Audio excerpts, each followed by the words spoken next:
রাত্রিকালীন সময়ে যদি কেউ পেছন থেকে ডাকে এবং স্পষ্ট আপনি শুনতে পাচ্ছেন যে আপনাকে কেউ পেছন থেকে ডাকছে অথচ কোনো মানুষ নেই, ভুলেও আপনি ঘাড় ঘুরিয়ে তাকাবেন না।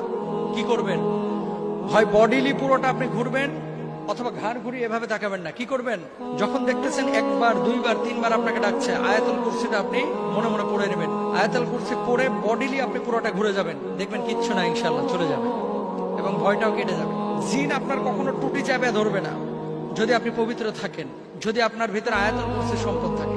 2 নম্বর বিষয় আসেন, যখন আপনি রাস্তা দিয়ে হেঁটে যাবেন, সম্পর্ক আরো কিছু বিষয় বলে দিই।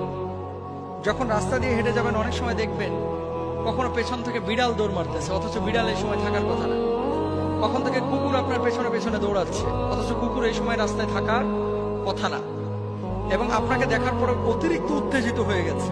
আপনি দেখতে পাচ্ছেন সাপ আপনার পেছনে আপনাকে অনুসরণ করছে, প্রথমে সাপকে ইট তুলে মারবেন না।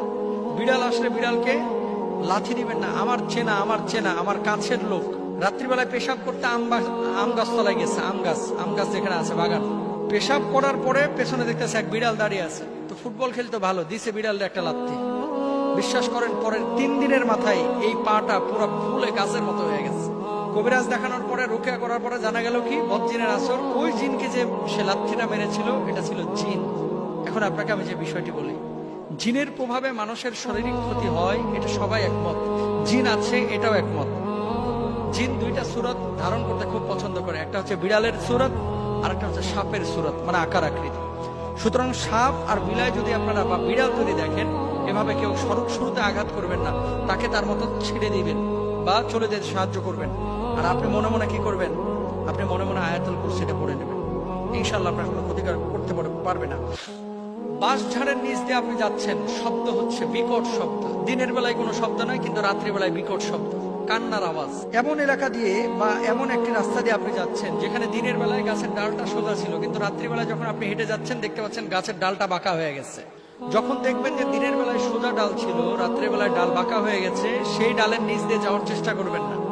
আর যদি একান্ত অন্য কোনো রাস্তা না পান, তাহলে কয়েকবার আল্লাহু আকবার, আল্লাহু আকবার, আল্লাহু আকবার বলে সশব্দে উচ্চারণ করবেন 3 বার। তারপরে আয়াতুল কুরসি পড়ে আপনি সেই গাছের নিচ দিয়ে যেতে পারেন। অনেক সময় দুষ্ট জুনেরা খেলাধুলা করে এবং এই সমস্ত কাজগুলো করে থাকে। নির্জন জঙ্গল থেকে আপনার নাম ধরে কেউ ডাকছে রাত্রিকালীন সময়ে, এটা হয় গ্রাম অঞ্চলে বিশেষ করে। বাড়ির পাশে গরুস্থান আছে অথবা বাড়ির পাশে পুকুর বা পুষ্করণী আছে, বাড়ির পাশে কোনো জঙ্গল আছে, আপনারা কে যেন নাম ধরে ডাকছে। হঠাৎ ঘুম থেকে জাগ্রত হলেন, কে যেন আমাকে নাম ধরে ডাকছে। জানলা খুলে দেখেন কিছুই নাই। আপনাকে একটা বিষয় বলি, যখন নাম ধরে কেউ ডাকবে হুট করে তার সামনে বের হয়ে চলে যাবেন না, আপনার ক্ষতি হতে পারে। তাহলে আপনি কি করবেন? যখন আপনার নাম ধরে ডাকা হবে আয়াতুল কুরসি পড়বেন, পড়ে চারিদিকে ফুৎকার দিবেন, ইনশাআল্লাহ। দেখেন আয়াতুল কুরসি কিন্তু মারাত্মক জিনিস, এই আয়াতগুলোর কিন্তু অনেক পাওয়ার। এই আয়াতগুলো মুখস্থ করে নিন।